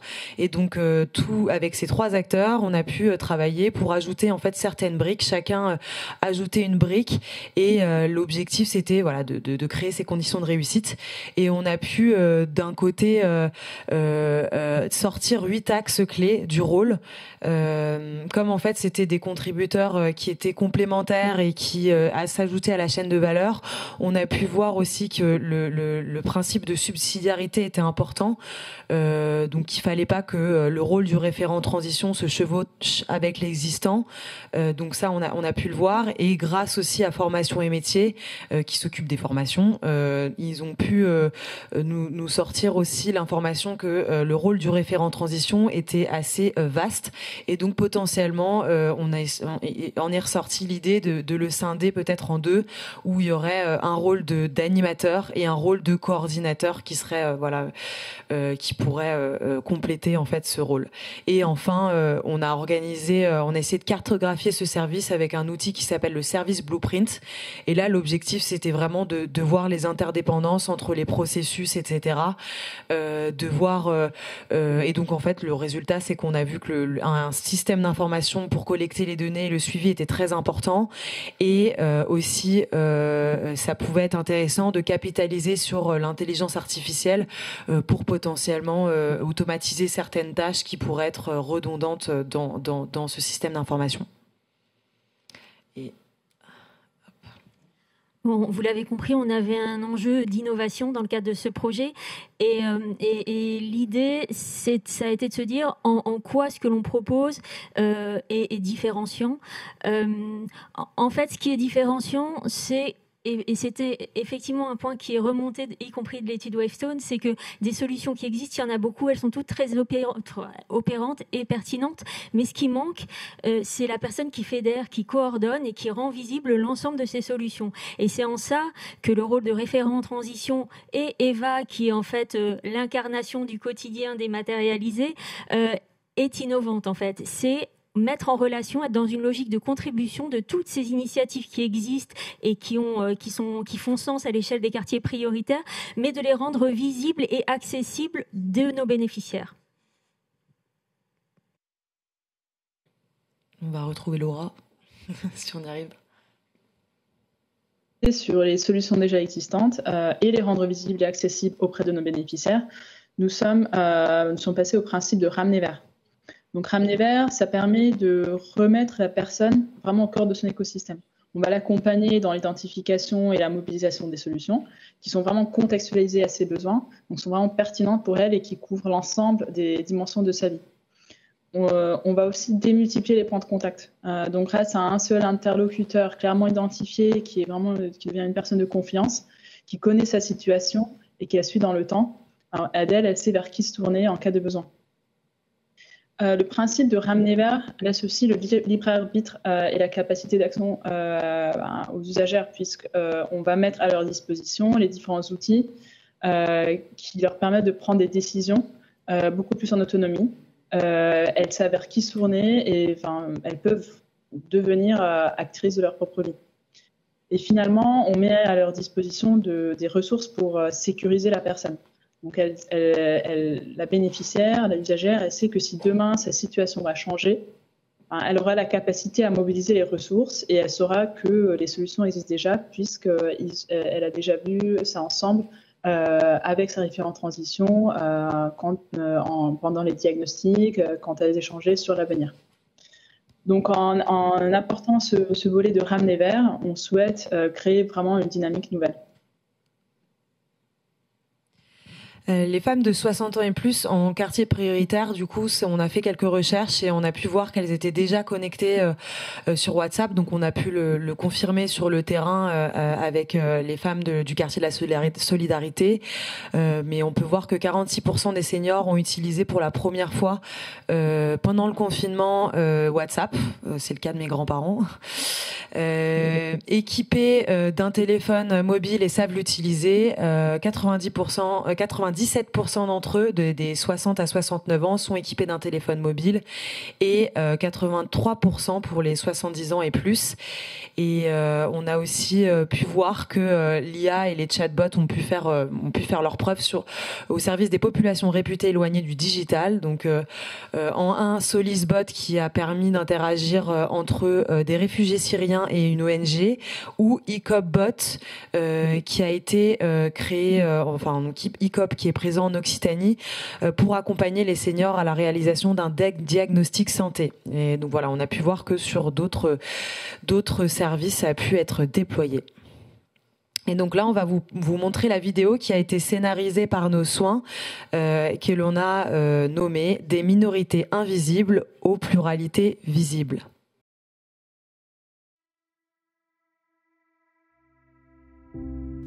Anna a 68 ans. Elle habite seule, au 16e étage du bâtiment B de la Cohésion, un quartier prioritaire de la ville. Les ascenseurs sont souvent en panne et Anna doit alors monter 16 étages à pied, soit autant que pour atteindre le premier étage de la Tour Eiffel. Lorsque l'ascenseur ne fonctionne pas, Anna ne sort pas. Pour consulter un spécialiste, Anna prend 2 bus pendant 1h30, soit le temps d'un trajet Marseille-Lyon. Comme 42% de seniors non motorisés, Anna renonce souvent à se soigner. En hiver, Anna doit choisir entre payer son loyer et se chauffer, comme 3 millions de ménages français de plus de 60 ans. Anna fait souvent le choix de ne pas se chauffer. Anna n'existe pas. Par contre, Fatia, Suzy, Chantal, Embarka, Nacera, Sana, Sherifa, Françoise, elle, existe bien. J'ai dit, purée, je vais pas y arriver toute seule. Qu'est-ce que je fais? Mais le dossier retraite, c'est compliqué, hein. Un programme de prévention et d'accompagnement personnalisé permettrait d'éviter ces situations. Un animateur transition pour préparer l'avenir. Un assistant virtuel pour accompagner le quotidien. Sarah est animatrice de transition. Elle accompagne les femmes isolées de 60 ans et plus sur les sujets de santé, d'habitat, de mobilité, de droit et leurs projets de vie. Sarah réalise un état des lieux, établit un plan d'action et de prévention personnalisé et mobilise les acteurs locaux pour le réaliser. Sarah assure un suivi régulier et de proximité et accompagne les projets de vie. Super, merci beaucoup, c'est noté. Eva, l'assistante virtuelle autonomie du quotidien sur WhatsApp. Eva accompagne dans les démarches du quotidien. Eva transmet des messages d'information et de prévention. Eva est aussi une communauté solidaire. En 2030, un Français sur 3 aura plus de 60 ans. Le vieillissement est parfois un enjeu politique, souvent un enjeu commercial et trop rarement un enjeu de société. Pour favoriser le bien vieillir aujourd'hui, plutôt que lutter contre le mal vieillir demain, rejoignez-nous dans l'expérimentation du rôle du référent transition et de l'assistant virtuel Eva. Tous vieillissants, tous visibles, tous aidés, tous vivants. Moi, ma vie, elle est ici. J'ai tout le temps vécu ici. Depuis 40 ans que je suis là, je ne peux pas aller ailleurs.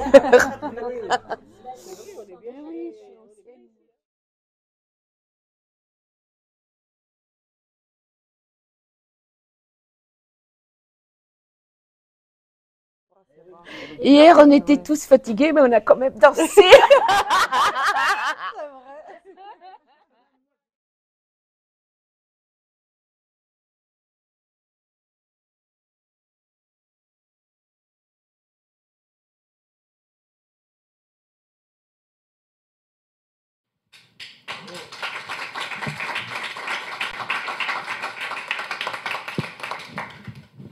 Merci.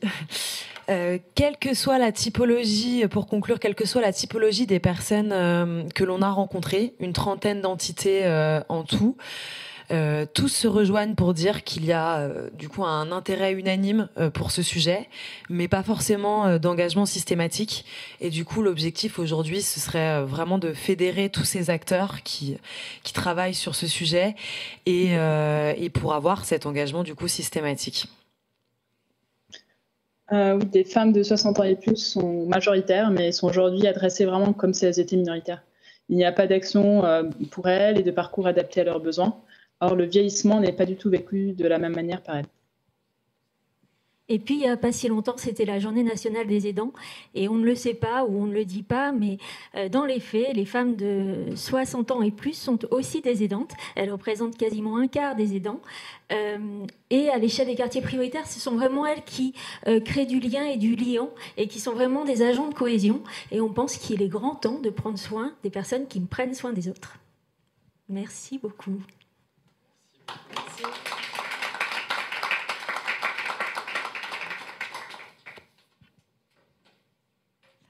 Donc voilà, si vous avez des questions, n'hésitez pas.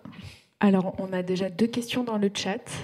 Première question, est-ce que l'outil EVA est disponible, testable sur d'autres territoires et à quelles conditions peut-on en bénéficier?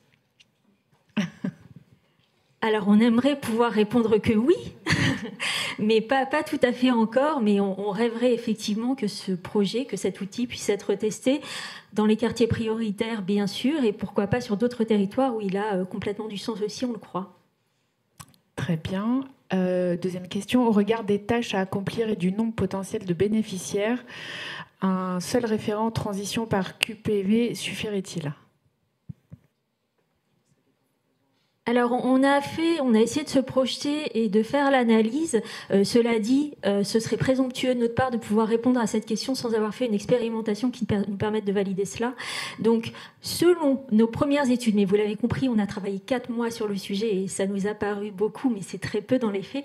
Et donc, on pense effectivement que ça semble possible, sous réserve que ce soit accompagné de l'espace EVA qui permet en fait de traiter un certain nombre d'éléments de réponse et de libérer du temps de qualité et d'action aux référents transition, mais tout cela doit être vérifié par une expérimentation et là aussi on pense que ce serait super si ça se faisait. Et enfin, dernière question, existe-t-il un réseau de formation pour les référents transition ? Alors là aussi, on serait ravis. Mais bien sûr, c'est un enjeu majeur. C'est-à-dire que ce référent transition, ce rôle-là, aujourd'hui, n'existe pas. Et en fait, vous l'avez compris, il porte une forme de complexité importante. Le référent transition, il doit être en mesure de gérer des problématiques assez variées. Cela dit, on va manquer de ses compétences dans les années à venir. Et il est certainement temps de penser ces métiers différemment pour envisager l'accompagnement différemment dans les années à venir. Donc, effectivement, c'est le moment.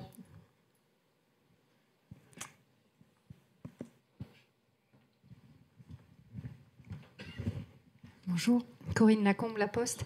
Est-ce que vous avez eu le temps de sonder l'écosystème associatif institutionnel? Vous en avez parlé, donc centre social sur ce quartier, qui est une bonne zone de test.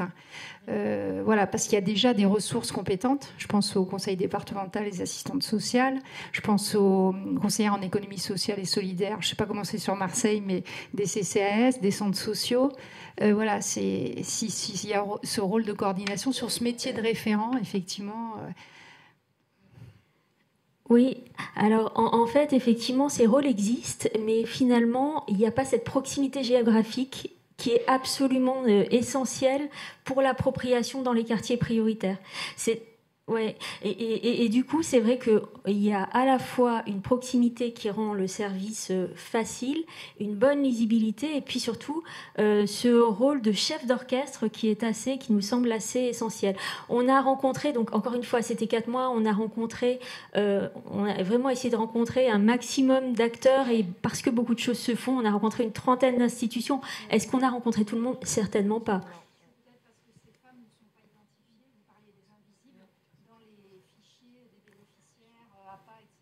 Absolument, absolument. C'est-à-dire qu'un des enjeux, c'est aussi de ramener ces personnes vers les parcours de droit commun, parce qu'aujourd'hui, il y a une grande méconnaissance, y compris des droits auxquels ces femmes peuvent prétendre. Alors, je me permets de prendre la parole. Raphaël Tamponnet, La Poste Santé Autonomie. On a contribué, mes équipes ont contribué à cet échange. Alors, Eva, avec Marie Bonin, absolument. Alors, Eva n'existe peut-être pas, mais j'ai quand même un scoop à vous annoncer, c'est qu'un équivalent de référent transition existe déjà à Marseille, pas sous cette forme, sous forme d'accompagnant, de postiers dédiés formés en gérontologie justement, et qui accompagnent aujourd'hui une soixantaine de personnes habitant Marseille, qui soit sont propriétaires d'un logement qui a confié à Viagévie d'ailleurs la charge de la propriété, soit qui sont locataires occupants, et qui sont justement accompagnés au quotidien par ces postiers qui prennent soin de ces personnes, qui vont justement vers elles et qui les ramènent aussi vers le droit commun quand il le faut, ou vers les services de la ville quand il le faut. Donc on serait très ravis, voilà, si vous vouliez qu'on puisse aller un petit peu plus loin ensemble, d'avancer sur un quartier, un des 35 quartiers prioritaires de la ville de Marseille, pour rendre vivant cet engagement que vous avez pris ce matin. Bon, du coup, je prends la parole. Ismaël Ouanet, je suis directeur territorial innovation donc, à la direction régionale Provence-Alpes-Côte d'Azur. Et donc, il y a eu le plaisir d'échanger avec vous et avec Pierre dans l'équipe sur tout le déroulé de vos travaux. Moi, je tenais à souligner le beau travail, l'excellent travail que vous avez mené toutes les trois, que ce soit Laurent en visio, Alice et Manuel avec l'aide de Tiffaine. Et je trouvais ça vraiment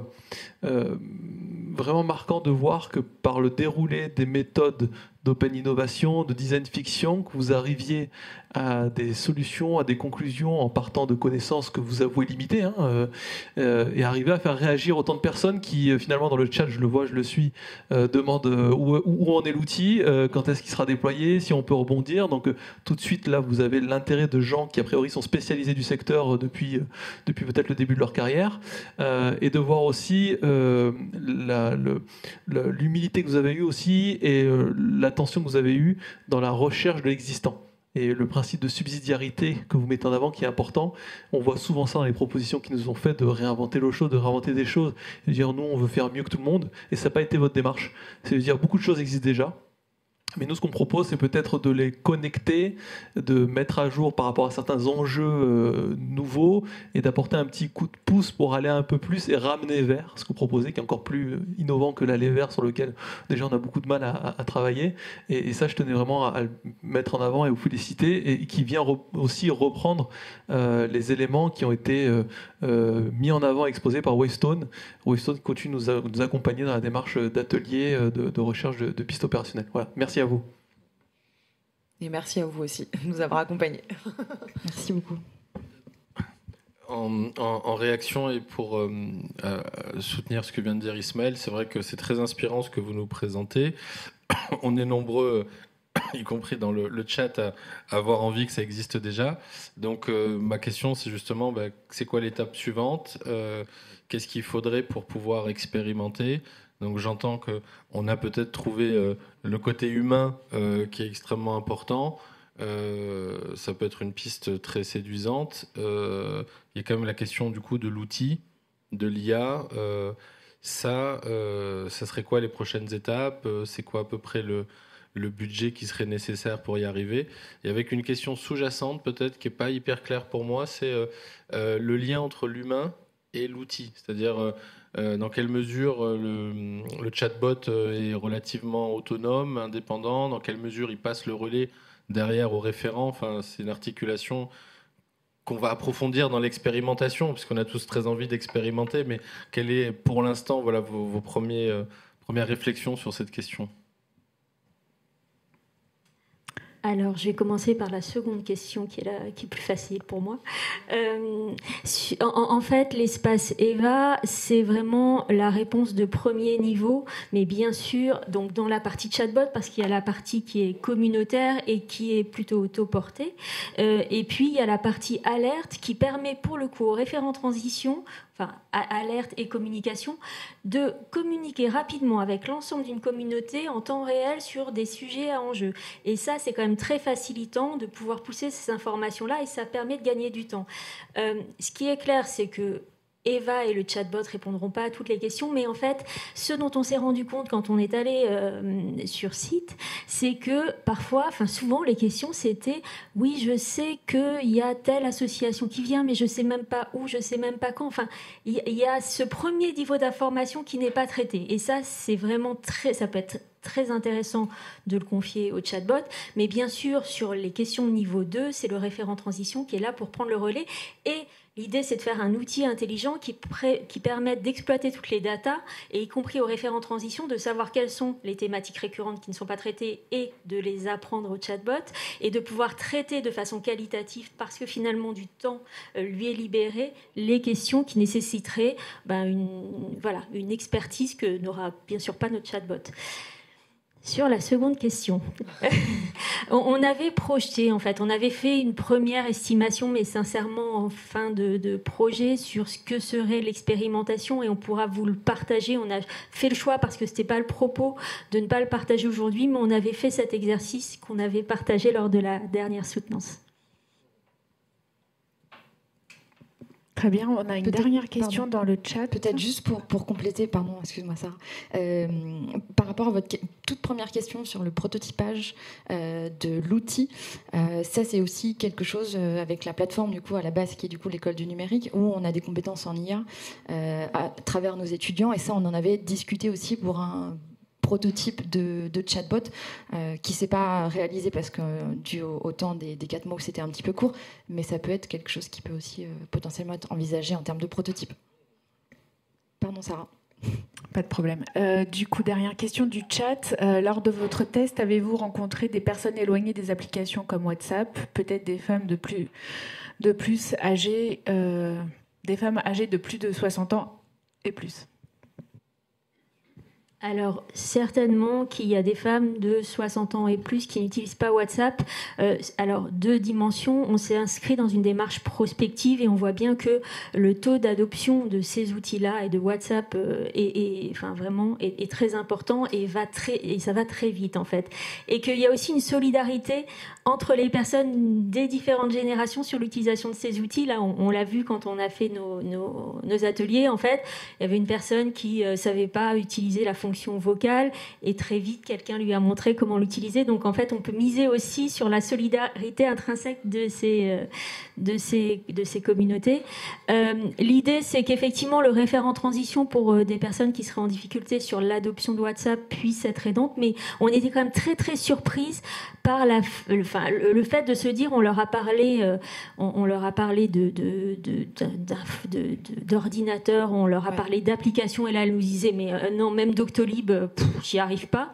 Et en l'occurrence WhatsApp, c'est vraiment pas dans leur représentation, c'est vraiment la suite de leur vie par cette application qui fait complètement partie de leur vie, parce qu'elles l'utilisent avec leur famille, parce que ça leur rend des services, parce que c'est simple, parce que c'est gratuit.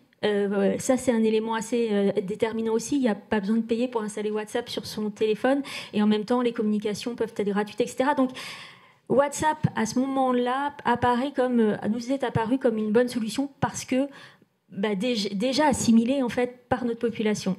Et puis on parlait de la question des populations allophones. WhatsApp intègre un traducteur simultané, et ça c'est quelque chose qu'on n'a pas réussi à faire aussi bien dans la vraie vie, j'ai envie de vous dire. Donc du coup c'est en ça que c'est très intéressant aussi.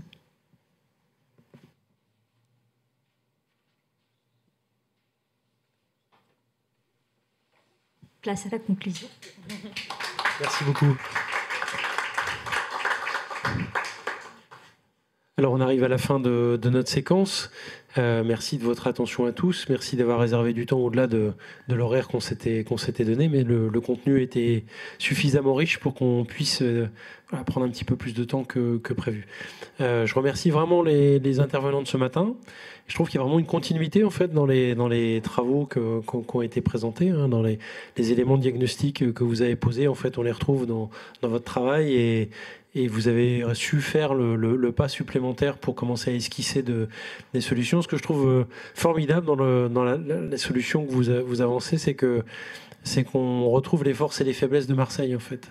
C'est-à-dire on est d'un côté à un niveau de de pauvreté et des enjeux sociaux qui sont vraiment colossaux, mais on sait mettre en regard de ça 2 facteurs importants à Marseille qui sont, un, la présence du digital, ça épuise pas la solution, mais ça en fait partie.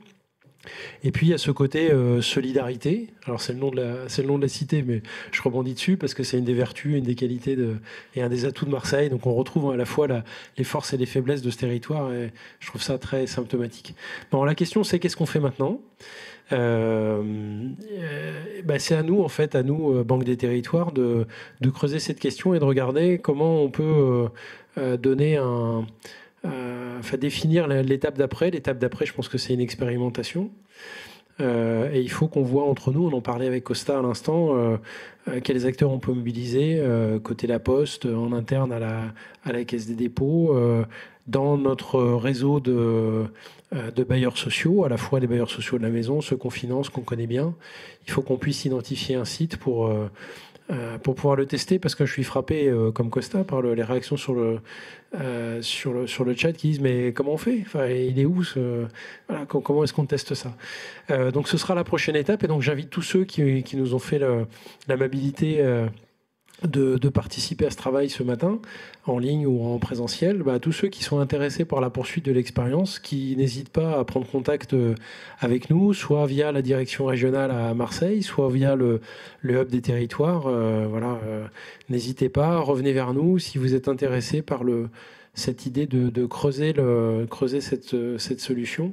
Donc je trouve qu'elle est très féconde. Enfin, je suis vraiment très heureux qu'on ait saisi cette opportunité de travailler avec la plateforme, parce que je trouve que ce que je disais tout à l'heure, cette nouvelle façon de regarder les sujets, finalement, ça produit du résultat, dans le sens où ça nous invite à reconsidérer un petit peu la façon dont on travaille. Je suis très heureux que ça ait pu prospérer de cette manière. Voilà, donc merci de votre attention à tous. N'hésitez pas, encore une fois, revenez vers nous si la poursuite de cette réflexion vous intéresse. On est vraiment à disposition et fermement résolus à essayer de penser un petit peu outside the box pour apporter des réponses au QPV, à Marseille en particulier, mais pas seulement, puisque la région, comme on l'a dit tout à l'heure, on a vu Nice qui était dans les villes qui avaient été testées. La région en est riche, en fait. Voilà, donc un grand merci à tous et puis bonne journée.